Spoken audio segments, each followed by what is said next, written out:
evening, everybody. Welcome to Rebelwatch. I'm your host, Campbell Holmes. Alongside me is sports reporter Taye Coleman, news anchor Walker Farmer, and today we have a very special guest, Jake Sarachek, also known as Yank in the Sip. Jake, thank you so much for joining us. We love to have you here. How you doing? Thanks for having me all. It's great to be here. And sorry if on that first shot, the camera caught me scratching my ear for a second. I think I was trying to put my hand down and it got me just before I could get it down. All good, all good. We are so excited to have Jake here. We're going to be talking about all college football, all the show. It's going to be a special show.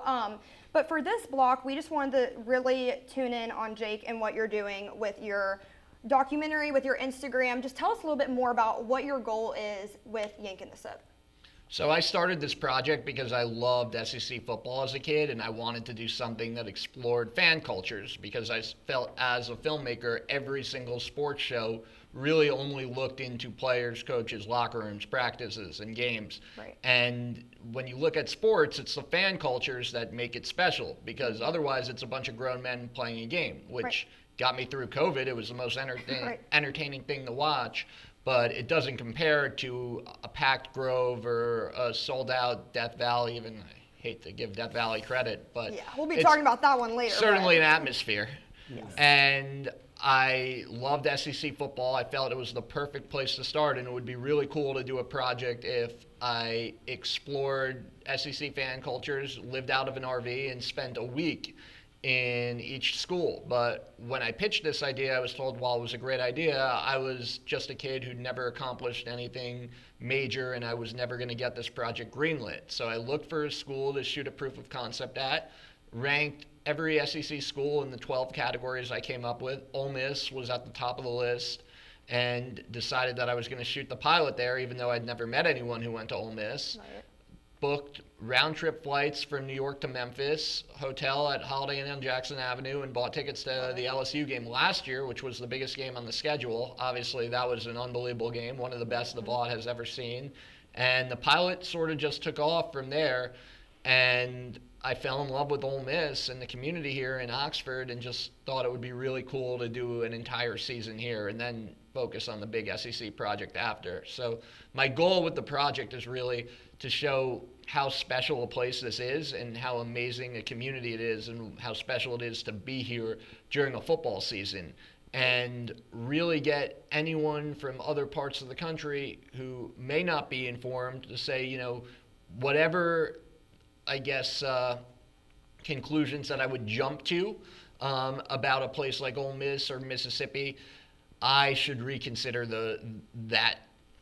I should reconsider those conclusions and I should really look into this place before jumping to anything because it's really a special place made up of the best group of people I've really ever met in my life, and you can't help but feel optimistic about the future of this country when you come to a place like Ole Miss and see how everybody really strives to be a better person every day and how much the football program and big-time SEC football unite the entire community here. Right, and I love how you say how special the community here is in Oxford.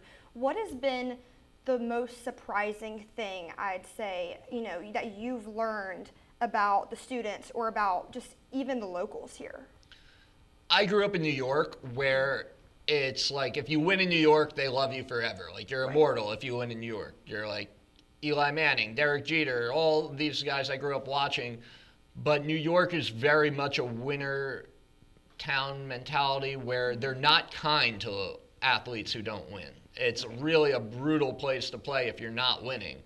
And I've learned just so much about how deep a bond between a team and a community can run when in New York, you know, New York is a finance capital. The sports things are, you know, the games are something we're all passionate about, and I grew up loving those teams, but they're not the economic engine of the town in the way that Ole Miss football and Ole Miss athletics, but really Ole Miss football above all else is the economic heartbeat of Oxford. Right. So there's such a close-knit relationship and such a deep relationship between the team and the town that it goes so far beyond winning. Sure, games like last week and Kentucky are disappointing, but it's like everybody gets up, we're back in the Grove for the next game, and they continue loving the Rebs. And I think it really has taught me a lot about what it means to truly love a team and what being a sports fan and being a part of a sports community really is.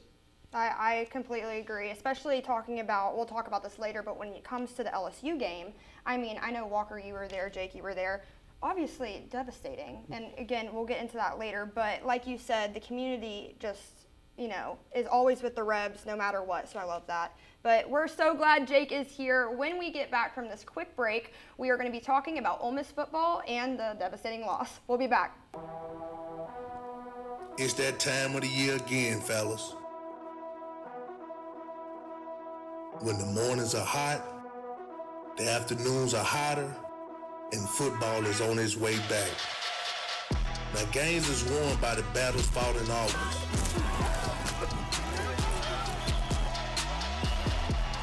Everyone that's not revered as the Ole Miss legend has been in your shoes before, trying to survive that Mississippi heat, competing for a spot, and knowing the sacrifice that it takes to make it in this league.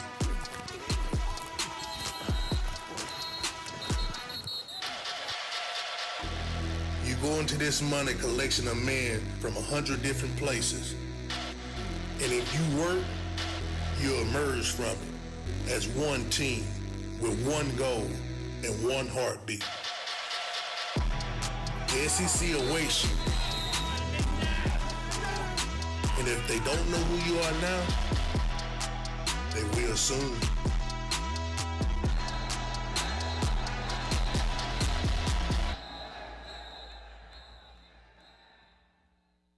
Where are we gonna go? Someplace warm.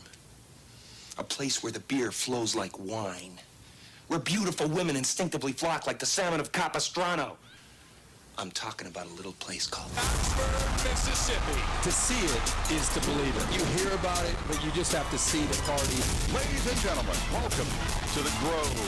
The sound and fury are here. Did he get a toe down? pageantry, the pride, the pomp is unmatched and unrivaled. This stadium has come unhinged. This is what college football is all about. Oh, as he gets walloped. No coach is having more fun than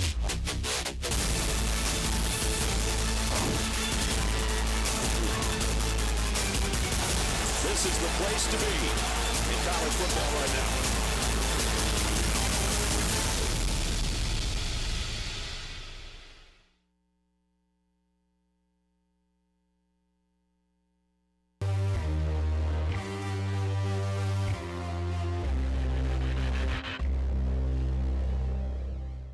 I'm going to be talking about Ole Miss football. Last week, me, Taye, Walker, we had a show and we're, talking about Kentucky's loss, talking about South Carolina's win, saying, LSU, we got this in the bag. It might be a little hard, in Death Valley, and we were humbled, I would say, for the least. Walker, you want to talk a little bit about that one? Yeah, it was just overall a very disappointing game, especially because we played well for the most part, I thought. It's just, I think the atmosphere got to us, especially at the end, winning almost the whole game, and then there at the end just kind of fell apart a little bit. But I thought the main thing that cost us the game were just a few big mistakes I want to talk about. First, Trey Harris drops what would have been a huge gain, possibly a touchdown, first drive of the game. And then in the first quarter, which ended up being a scoreless first quarter, we missed a 32-yard field goal and then didn't convert a 4th and 1 inside the 5-yard line. Just stuff you cannot do if you want to beat LSU in Death Valley. Also fumbled the ball with 26 seconds to go at the end of the first half, gave LSU 3 points right there. And then at the very end of the game, had a chance to win, had 2 fourth downs, 4th and 5, 4th and 6, and allowed LSU to convert both to tie it and then eventually win in overtime. So yeah, I just don't really know what to think about this Ole Miss team. We look really good, especially on defense, but just have made some big mistakes that have cost us 2 games, losing by 3 points in both. So I'm hoping we can get back on track, really play better. But yeah, just been disappointing so far. Yeah, I also want to say a big mistake, in my opinion, was that I think that once we got into overtime, I just feel like they weren't even there. I feel like they weren't thinking of, okay, Death Valley, at night, LSU, overtime. We are in overtime. You have one chance. And the fact that we get that field goal. Fine, thank you, But then first play for LSU. I mean, even my head wasn't screwed on right, and I said, did they just win that? Did they actually just score a touchdown? So I really don't know what to think about it. Tay, how were you feeling after that game? I'm actually very disappointed. They had an opportunity to win that game in the first quarter. When your defense rewards you and gives you constant opportunities to go put points on the board against a very offensive talented team that can score the ball, you have to take advantage of that, and they didn't do that. LSU didn't lead at all the entire game up until the game-winning touchdown. That goes to show that they kind of beat themselves in a sense. They had plenty of opportunities to just put points on the board, and maybe we aren't even in an overtime situation. Our secondary is sloppy, and sometimes it gets caught getting exposed by good offenses, right? And they played well that entire first quarter, not even allowing them to score and constantly giving us the ball back. So you got to take advantage of those type of opportunities. I agree. And Jake, I know you were in Death Valley. How was that atmosphere when, you're an Ole Miss fan and all of a sudden you realize you're surrounded by these diehard LSU fans and they just won in overtime? It was one of the most painful experiences of my life. And I've been to some pretty devastating New York sports games. That was up there at the top with anything, because really what it is the school has done so much for me, the community has done so much for me that I know a lot of these people and I want to see them do well. It's more than just being a fan. Like when you know the people who are invested in it and who care so much, you want to see them get what they've been waiting for their entire life. So to watch that, it was gutting for sure. And their fans are not very nice. So I've heard. I was there for the game 2 years ago when we lost there in Death Valley, and I can agree with that one. And, thinking about the future of this season, I mean, when I think about it, I immediately think of Georgia, and I immediately think of Jackson Dart saying, we got to win out. It's the only option. Yeah, it is the only option, but at the same time, if you think about it, Georgia, it's a hard one. What are you thinking about the rest of the season? We've shown that we have the talent to play with anyone. We just have to lock in, limit the mistakes, and just be mentally ready to play and not focus so much on trying to win a national championship in one play or trying to slay all these SEC giants in one play or trying to win a Heisman or an All-American in one play, but just be the team that we are and go out and play our hardest and most focused.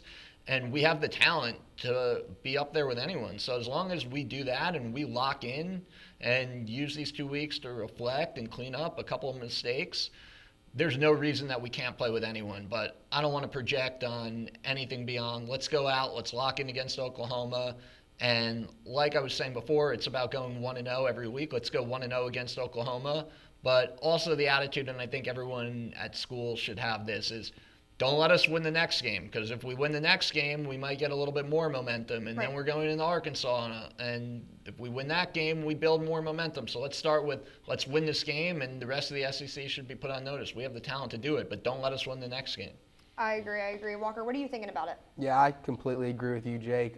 We have the talent to beat anyone. We look so good on both sides of the ball so far this season. I think earlier in the year, we were playing not as well of competition, but our offense looked amazing, leading the country in almost every category, still ranked like second or third. And then our defense has been playing really well against some good offenses recently. So I just think if we can get both our defense and offense playing to its capabilities, then we can beat anyone. We can beat Georgia. Like you said, we just want to keep it one game at a time, but who knows? I don't know if you remember Ole Miss baseball in 2022. We went on that run at the end of the year. I've seen some people saying that could happen. Obviously, you don't want to project that so far in advance, but you never know what could happen. I think your advice is good. Just one game at a time and then just see what can happen. Yeah. You gotta break it up. You have to change your approach to adversity and how you react to it flat out. I think Dart is in a position of where he's trying to hold the ball too long, and that's why other teams have a lot of sacks. So when you go up and you play better defensive lines, you got to be prepared for that type of stuff. I'm still seeing a lot of penalties. You can't beat yourself in a sense of stuff like that. So I think it's a test to adversity, and I know this team, and I know how they reacted after the Kentucky loss. So I have no faith that they won't bounce back against Oklahoma. But like you guys keep saying, you got to take it a game at a time. So exactly. Well, we're excited for the rest of the season. Reminder, we do have a bye week this week. Then the next Saturday, we are playing Oklahoma in the Vaught. Be there, 11 a.m. When we get back from this short break, we will be talking about the rest of college football. Stay here. We'll be back. Gonna be a hot one out there for move-in weekend, Ole Miss. Good luck this year, Red. You did it. You're home. I can't wait for you to discover the true meaning of Hotty Toddy. It's a cheer that connects us all to the red and blue. It's the moment that begins when you step on campus and continues long after you turn your tassel. I can't wait for you to discover your legacy and make the world a better place. Are you ready? Do you love sports? Then you should know about STEM.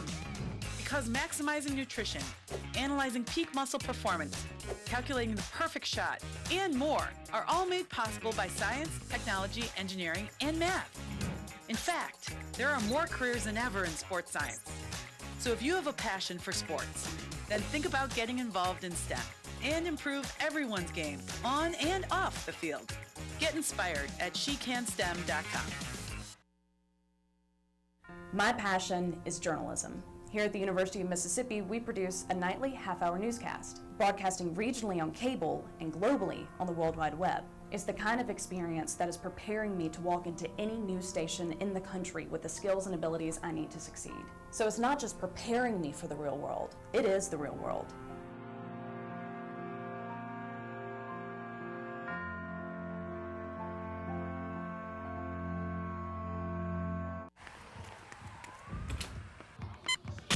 These are more than just the sounds of a safe place to go after school. These are the sounds of interest being ignited and of mentors making an impact. At Boys and Girls Clubs, we don't do just one thing. We do whatever it takes to meet the needs of every kid who comes through those doors. Because whatever it takes is what it takes to build great futures. Great futures start here.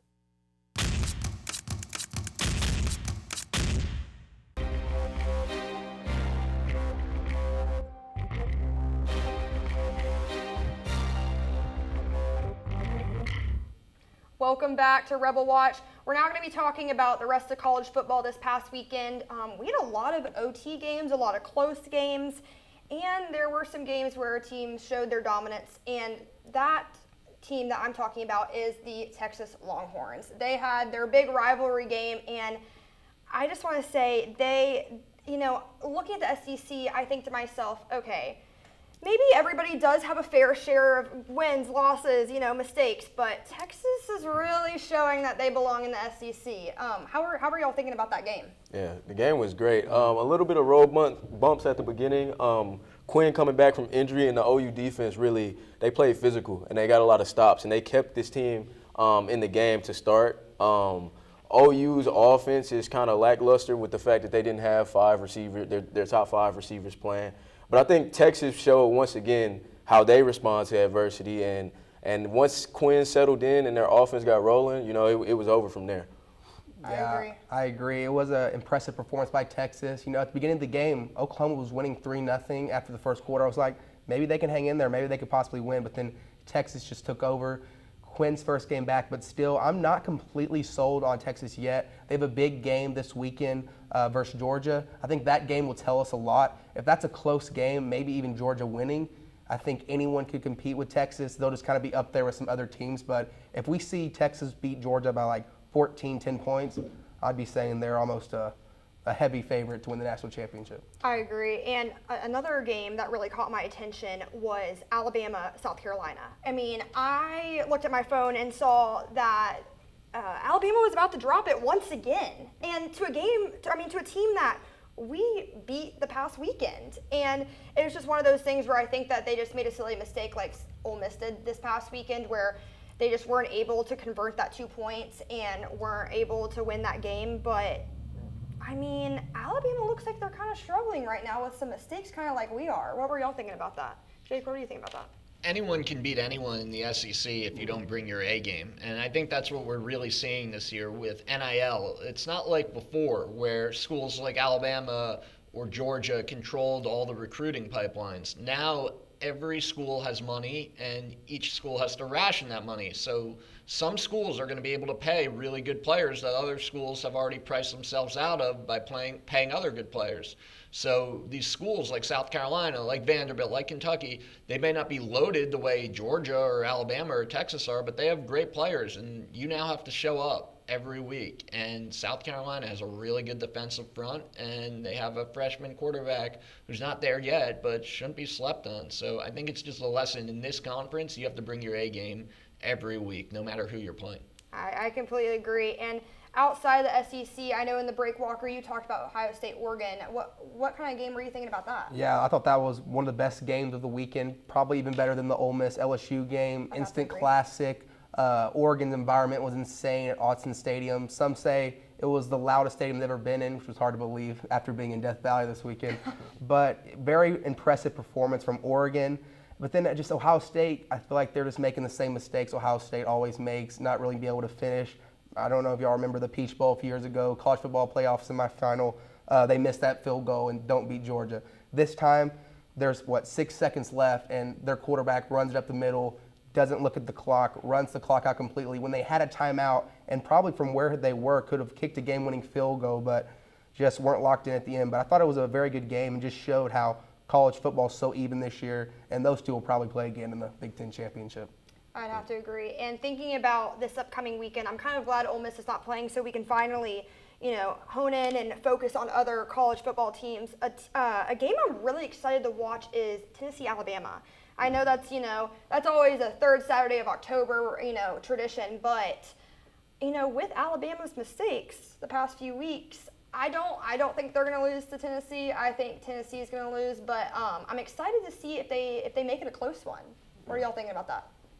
Yeah, I think it has the potential to definitely be close. Going back to what Jake said, it really does turn into any given Saturday. I've seen points in the season where Tennessee doesn't look like they're the type of team that they have ranked to be, and I see a lot of times with Alabama that they aren't. But I've also seen great moments. So I think this weekend will show a lot. It's going to continue to show the type of team that Alabama is. I think Alabama is more so in the spotlight in this situation than Tennessee. But I definitely think it'll be interesting, and I really see it going either way. Yeah, I completely agree. It could go either way. I think it's going to be a really close game. The atmosphere, I think, is going to help Tennessee a lot. You would think this would be Tennessee's chance with the way Bama's been playing recently, but Tennessee hasn't been playing that well either. Lost to Arkansas, beat Florida in overtime, last-second touchdown. So I think it's going to be a really close game, but, yeah, like Jay said, it could go either way. It just depends what team shows up and plays better. I agree. Is there a game you're looking forward to? I'm looking forward to, obviously, Tennessee-Alabama is a historic SEC rivalry, but Texas-Georgia has to be the game of the season. I mean, especially for us as Ole Miss people, we get Georgia in a couple weeks, and we will see how much that game means in terms of how much a win could really boost our own reputation, but based off what Georgia does this week, because we want them to be as good as possible when they come into Oxford. Exactly. We're excited to see the games this weekend. When we come back, we are going to be playing a little game, and we're going to show you our favorite college football moments so far this season. We'll be back.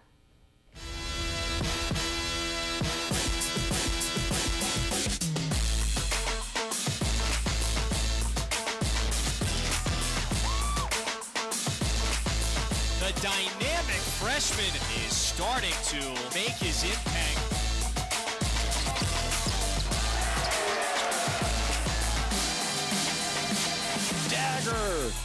With the shot clock down to 1. That 3-ball drops for Jamin Brakefield. Fagan from the corner with a triple. Burrell for 3, and that's a big response.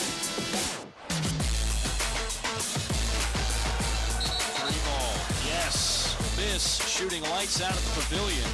And give him one more. Wow, alley-oop. Well, you can't teach that. Well, that should give Ole Miss a boost.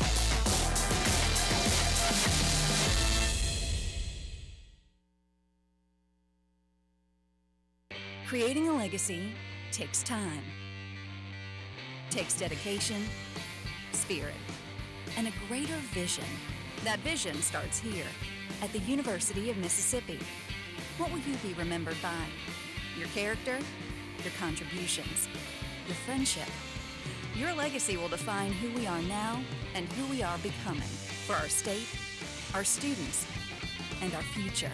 Ole Miss, build your legacy. We are rebels. For more than 160 years, we've been accomplishing the impossible, from conducting the world's first lung transplant to helping prove Einstein was right. From preserving the past to saving the future. We are Mississippi's flagship university, a place where passion and learning unite, where friends become family, where small-town charm meets world-class innovation. We are the University of Mississippi. We are Ole Miss.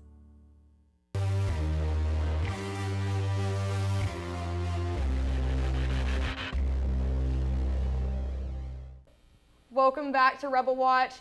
We're going to have fun this block. We are going to be talking about our favorite college football moments so far this season. First, I want to start off with Taye. What has been your favorite moment so far? When I think about my favorite moment this season, one comes to mind. 17-year-old Ryan Williams, Georgia versus Alabama, game getting down to the wire. He catches the ball. He redirects his body to catch the ball with two defenders on him, spins, and he continues to just outrun them. And I thought that momentum shift was so wild to see, especially in real time, just because it goes to show his intensity and his ability to adapt. He's 17 years old. You know, he's a freshman or senior in high school. So I definitely think that was definitely a most electric moment. I'd have to agree. And like also just that game in general was just electric, you know, talking about the big, you know, close games and Alabama, Georgia, and all of that. Walker, I know yours is a good win. What's your favorite moment? Mine would have to be Vanderbilt upsetting Alabama, #1 Alabama, the week after that amazing play for Bama to beat Georgia and what a lot of people thought was going to be the game of the year in college football. And then it was just a crazy upset. If you think about it, Vanderbilt been at the bottom of the SEC for many years now. Alabama, you know, everyone knows them. They're the standard, won so many championships. And then just Vanderbilt went in there and just straight up beat them physically. Like, it wasn't even really a fluke. They went in there, they played better, and it was just awesome to see. You're just so happy for Vanderbilt to have a moment like that. Diego Pavia kind of had his star moment. He was a big Johnny Manziel fan growing up. He said he watched the A&M upsetting Bama game every single week before his own. So I know that meant a lot to him, and it's just really cool to see Vanderbilt upsetting Bama, getting to rush the field, carry the goalposts in Nashville. So it's just really happy for them and their program. Right. Well, mine's kind of related to that. My favorite moment so far is obviously Vanderbilt winning, but Diego Pavia with ESPN and SEC after the game with his interview on the field. Let's take a look at what he was able to say. Go into your mind right now. It's literally all God's timing, literally from the jump. God gave me a vision when I was a little kid, and he don't let that any promises. It's God's time. Like, I'm super thankful for guys like Eli Stowers. Man, that kid's incredible. The rest of our team, look at this. Look at this. Danny, I love just how excited he is, and you can just tell, I mean, he's just like one of us. He's just excited as we were to see that they were winning, and also it wasn't shown in this clip, but the fact that he had his family with him too was just amazing. And I know, Jake, yours has to do with the Vanderbilt win. What's your favorite moment? So far, I definitely love the Vanderbilt students carrying the goalposts into the Cumberland River. I loved, and I forgot about this, Northern Illinois beating Notre Dame in South Bend. That was great. But hopefully my favorite moment has not happened yet this season. Don't let the Rebs get hot. Exactly. I'd have to agree with that one. Well, that is all we have for Rebelwatch. Thank you so much, Jake, for being with us. Once again, I'm your host, Campbell Holmes. Alongside me, Taye Coleman, Walker Farmer, and Jake Sarachek. Thank you so much for joining us tonight, and we will be back next week.